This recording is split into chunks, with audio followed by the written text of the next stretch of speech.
খবরের শুরুতেই দেখে নেব আজকের খবরের বিশেষ বিশেষ শিরোনামগুলি। 10টা অঙ্গীকার নিয়ে ভোটের ময়দানে মমতা, লক্ষ্য শিল্পায়ন ও কর্মসংস্থান। ক্ষমতায় ফিরলে বেকার যুবক যুবতীদের মাসে 1500 টাকা ভাতা দেওয়ার প্রতিশ্রুতি তৃণমূলের। সাধারণ মহিলাদের জন্য ভাতা বাড়িয়ে 1500 এবং SC/STদের জন্য 1700 টাকা করার ঘোষণা। কৃষকদের সহায়তায় 30,000 কোটি টাকার পৃথক কৃষি বাজেটের প্রতিশ্রুতি মমতা বন্দ্যোপাধ্যায়ের। নির্দিষ্ট সম্প্রদায়কে টার্গেট, SIR-এ আরও নাম বাদের আশঙ্কা মমতার, প্রশ্ন অতিরিক্ত তালিকা নিয়েও।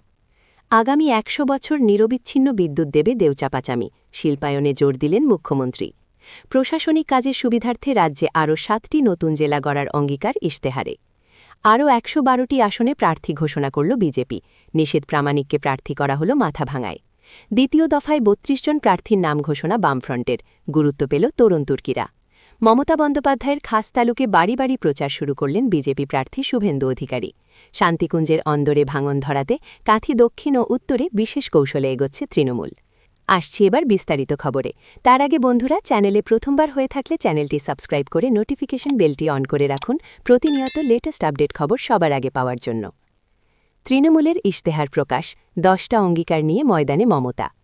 তৃণমূল নেত্রী মমতা বন্দ্যোপাধ্যায় আজ কলকাতার কালীঘাটে দলের নির্বাচনী ইশতেহার প্রকাশ করেছেন। এবারের ইশতেহারে মোট 10টি মূল অঙ্গীকার বা 10টা শপথ রাখা হয়েছে। এই ইশতেহারের মূল লক্ষ্য হল আগামী 5 বছরে পশ্চিমবঙ্গকে শিল্প ও কর্মসংস্থানে ভারতের শ্রেষ্ঠ রাজ্যে পরিণত করা। মমতা বন্দ্যোপাধ্যায় দাবি করেছেন, গত 15 বছরে সামাজিক সুরক্ষায় বাংলা বিশ্বসেরা হয়েছে। এবার তার লক্ষ্য হল যুব সমাজের হাতে কাজ তুলে দেওয়া এবং বৃহৎ শিল্পায়ন। কৃষকদের আয় দ্বিগুণ করা এবং মহিলাদের আর্থিক স্বনির্ভরতা বাড়ানোর দিকেও বিশেষ নজর দেওয়া হয়েছে। ডিজিটাল পরিকাঠামো উন্নয়নে গ্রাম থেকে শহর সর্বত্র হাই স্পিড ইন্টারনেট পৌঁছে দেওয়ার প্রতিশ্রুতি দেওয়া হয়েছে। পরিবেশ বান্ধব যান চলাচল এবং গ্রিন এনার্জি প্রজেক্টেও জোর দেওয়া হয়েছে ইশতেহারে। প্রতিটি পরিবারের ন্যূনতম মাসিক আয় নিশ্চিত করার গ্যারান্টি দিয়েছেন নেত্রী। ইশতেহার প্রকাশের সময় অভিষেক বন্দ্যোপাধ্যায় ও দলের শীর্ষ নেত্রী উপস্থিত ছিলেন। মমতা জানিয়েছেন, এই ইশতেহার কেবল কথার কথা নয়, এটি জনতা ও দলের মধ্যে এক পবিত্র চুক্তি। বিরোধীরা এই ইশতেহারকে ভাওতা বললেও তৃণমূল কর্মীরা একে মাস্টার স্ট্রোক হিসেবে দেখছেন।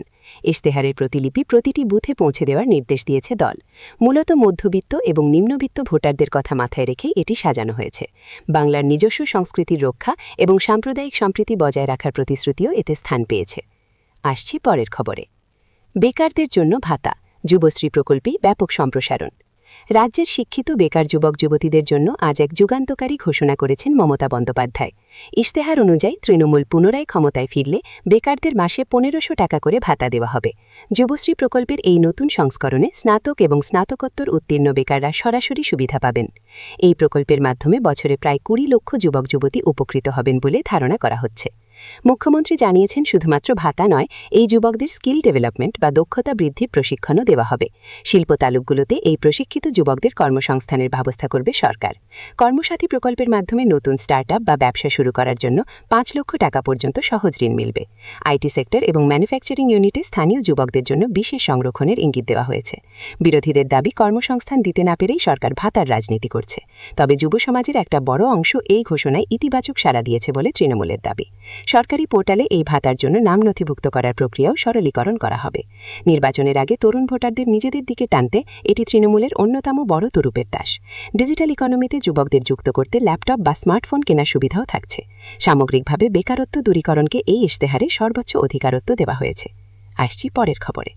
লক্ষ্মীর ভাণ্ডারে বৃদ্ধি, মহিলাদের জন্য বড় আর্থিক উপহার। পশ্চিমবঙ্গের সবথেকে জনপ্রিয় প্রকল্প লক্ষ্মীর ভাণ্ডারের আর্থিক অনুদান বাড়ানোর ঘোষণা করেছেন মমতা বন্দ্যোপাধ্যায়। নতুন অঙ্গীকার অনুযায়ী সাধারণ শ্রেণীর মহিলারা এখন থেকে মাসে 1000 টাকার বদলে 1500 টাকা পাবেন। অন্যদিকে তপশিলি জাতি বা SC ও উপজাতি পরিবারের মহিলারা পাবেন মাসিক 1700 টাকা। এই বৃদ্ধিত ভাতা 2026 সালের জুন মাস থেকে কার্যকর হবে বলে জানানো হয়েছে। মুখ্যমন্ত্রী বলেন, মায়েরা হলেন লক্ষ্মী, তাদের হাতে টাকা থাকলে পুরো পরিবার সুরক্ষিত থাকে। এই প্রকল্পের মাধ্যমে গ্রামীণ অর্থনীতির চাকা আরও দ্রুত ঘুরবে বলে মনে করছেন বিশেষজ্ঞরা। বর্তমানে প্রায় 2 কোটিরও বেশি মহিলা এই প্রকল্পে সুবিধা ভোগ করছেন। বিরোধীরা একে ভোট কেনার চেষ্টা বলে কটাক্ষ করলেও মহিলাদের মধ্যে খুশির হাওয়া দেখা যাচ্ছে। তৃণমূলের ইশতেহারে বলা হয়েছে মহিলাদের স্বনির্ভর গোষ্ঠীগুলোকে আরও বেশি ঋণ দেওয়া হবে। স্বাস্থ্যের ক্ষেত্রেও মহিলাদের জন্য বিশেষ বীমা এবং প্রসূতিদের জন্য অতিরিক্ত সহায়তার কথা বলা হয়েছে। গ্রাম বাংলার মহিলাদের সমর্থন ধরে রাখতেই এই মাস্টারস্ট্রোক দিয়েছে শাসক দল। গত নির্বাচনেও লক্ষ্মীর ভাণ্ডার তৃণমূলের জয়ের অন্যতম চাবিকাঠি ছিল। এবার সেই অনুদান বৃদ্ধি করে প্রতিপক্ষকে আরও চাপে ফেলে দিলেন নেত্রী। সামাজিক সুরক্ষা প্রকল্পে পশ্চিমবঙ্গ যে দেশের মডেল, সেটাই বারবার তুলে ধরছেন মমতা। আসছি পরের খবরে। কৃষি বাজেট, অন্নদাতাদের জন্য 30,000 কোটি টাকার তহবিল। কৃষকদের জন্য এবার বড় ঘোষণা করে মমতা বন্দ্যোপাধ্যায় জানিয়েছেন, রাজ্যে প্রথমবার পৃথক কৃষি বাজেট পেশ করা হবে। এই বাজেটের জন্য প্রারম্ভিক 30,000 কোটি টাকা বরাদ্দ করার লক্ষ্যমাত্রা নেওয়া হয়েছে। কৃষক বন্ধু প্রকল্পের বার্ষিক অনুদান 10,000 টাকা থেকে বাড়িয়ে 15,000 টাকা করার প্রস্তাব দেওয়া হয়েছে। প্রাকৃতিক দুর্যোগে ফসলের ক্ষতি হলে বিমার টাকা সরাসরি চাষিদের অ্যাকাউন্টে পৌঁছে দেওয়ার প্রতিশ্রুতি দেওয়া হয়েছে। এছাড়া হিমঘর বা কোল্ড স্টোরেজ চেইন আরও শক্তিশালী করার উপর জোর দেওয়া হয়েছে। কৃষিপণ্য সরাসরি রপ্তানি করার জন্য প্রতিটি জেলায় অ্যাগ্রো পার্ক করে তোলা হবে। আধুনিক কৃষি যন্ত্রপাতি কেনার জন্য চাষিদের 80% পর্যন্ত ভর্তুকি দেওয়ার কথা বলা হয়েছে। সেচের কাজ আরও উন্নত করতে জল ভরো প্রকল্পের পরিধি বাড়ানো হবে। মুখ্যমন্ত্রী দাবি করেছেন, বাংলার চাষিরা যাতে ঋণ মুক্ত থাকতে পারেন সেই ব্যবস্থাই করছেন তার সরকার। এই বাজেটের মাধ্যমে ক্ষুদ্র এবং প্রান্তিক কৃষকদের জীবনযাত্রার মান উন্নয়ন করা হবে।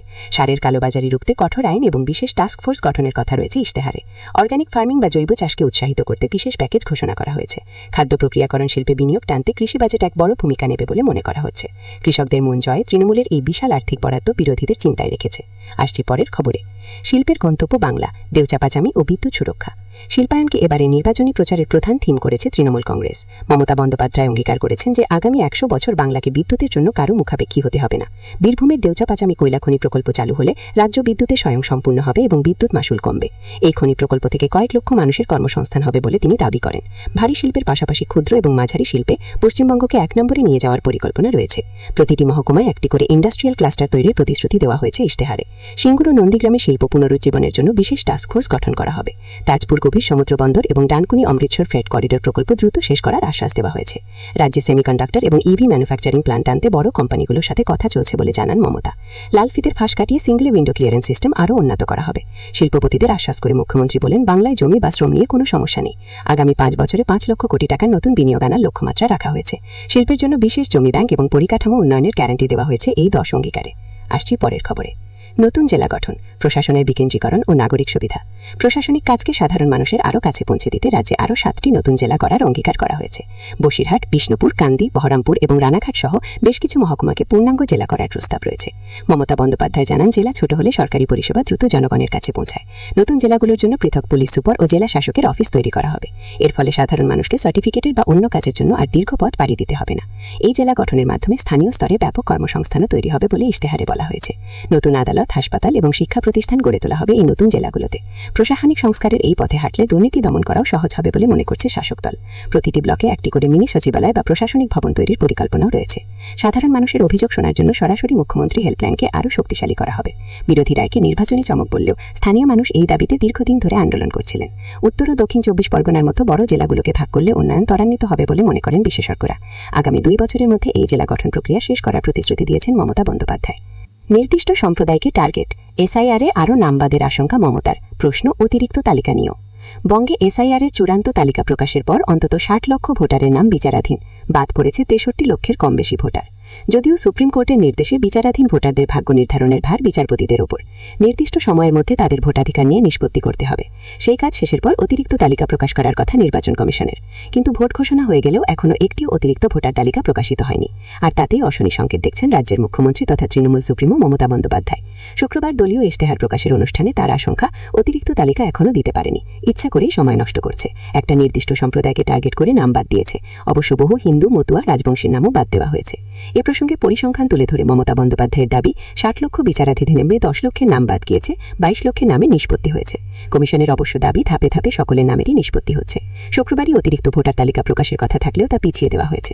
বৃহস্পতিবার এ নিয়ে কলকাতা হাইকোর্টে নিরাপত্তা সংক্রান্ত বৈঠকে আলোচনা হয়। ঈদের দিন আইন শাসন পরিস্থিতির কথা মাথায় রেখে ওই দিন তালিকা প্রকাশ স্থগিত রাখা হোক।